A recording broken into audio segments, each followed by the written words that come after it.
Hello? Hello? Hello? Ayan. May radyo daw ba bukas? Sabi ni Sailon Ching. Hello? Hello? Apo, may radyo po bang bukas?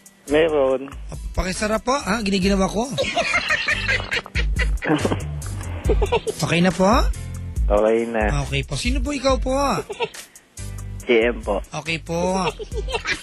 Ano pong edad niyo po? Ano po? 23. Okay po.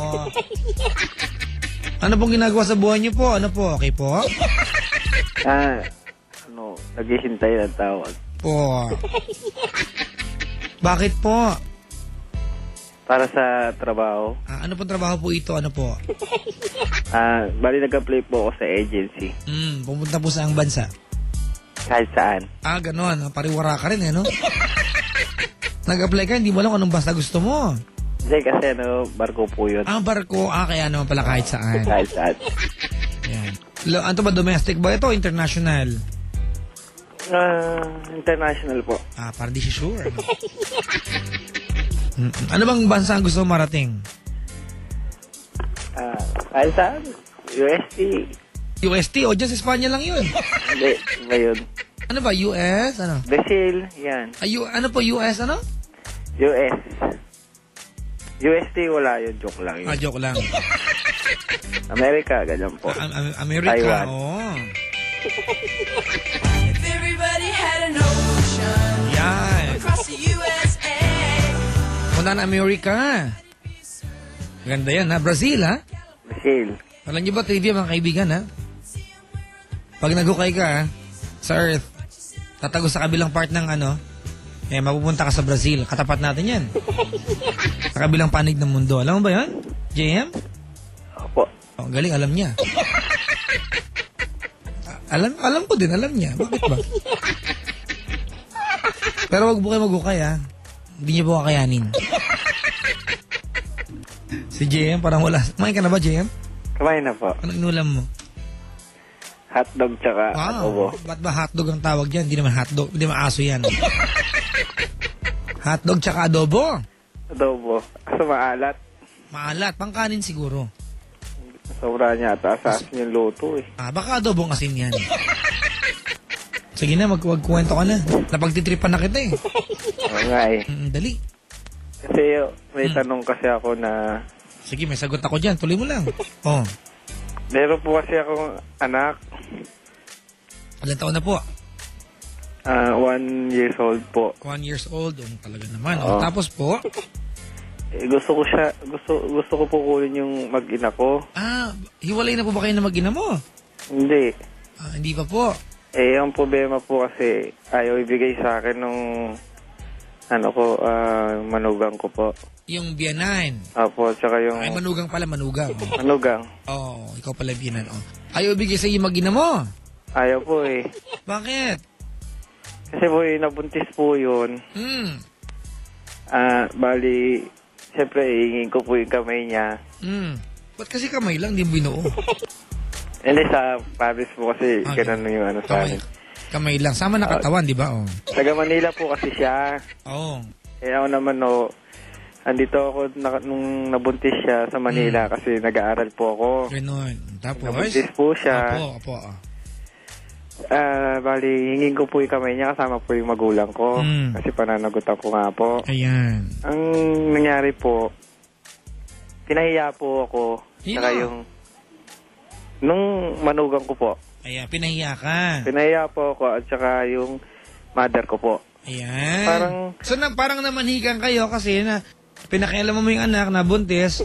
Ganon. Oo. Sige. Tapos yung nandun na kami sa bahay nila, parang binastos po kami. Hindi po kami pinapasok. Parang wala lang po. Hindi kayo tinanggap? Hindi kami tinanggap. Syempre, yung nanay ko, parang tanim ng sama ng loob. Ayan. Itama lang natin, may nag-text dito. Tama, ikaw daw yung ikaw yung manugang. Yun yung biyanan mo. Tama? Tama. Okay. Tatanga-tanga si Papa Jack eh. Hindi ako makaunawa. Okay, ganito gawin natin, okay lang? Ano po? Papayuhan lang kita, kere lang? Sige po. Ganito. Sailon Jing, Hindi ko lang mag-agree ka. Ilalatag ko lang yung kwento ng matino. Okay? Nabuntis ni JM, yung girlfriend niya. Siyempre, kahit sino magulang, pag nabuntis ang anak, hindi matutuwa yan. Diba? Imagine mo, kabata-bata na anak, magkakakamot. Tsaka siyempre, mga magulang, hindi na uubos ang pangarap niya para sa mga anak. Diba? Galit yung mga magulang niya, kumbaga. Nag-gets mo yung point ko? Oo. Nagpunta ka sa bahay nila, hindi pa ubos yung galit nila. Siguro hindi sila ganun kaagad-agad makakatanggap na yung kanilang anak talaginding, nabuntis mo, kasi manyak ka rin. Hindi mo pa nakialaman. Pero andyan na yan, gusto mong pang panagutan, ayaw niya ibigay sa iyo yung pagkakataon. Diba? Ganito JM, next time kasi pag pupunta ka dun sa bahay ng babae para sa magulang, huwag mo muna sama yung nanay mo kung di ka sure sa abutan mo. Ikaw muna, suluhin mo muna. Kasi nakakaya sa magulang mo, wala naman siya kinalaman Kaya po dyan. Kasi yung mag-boyfriend at girlfriend po lang po kami.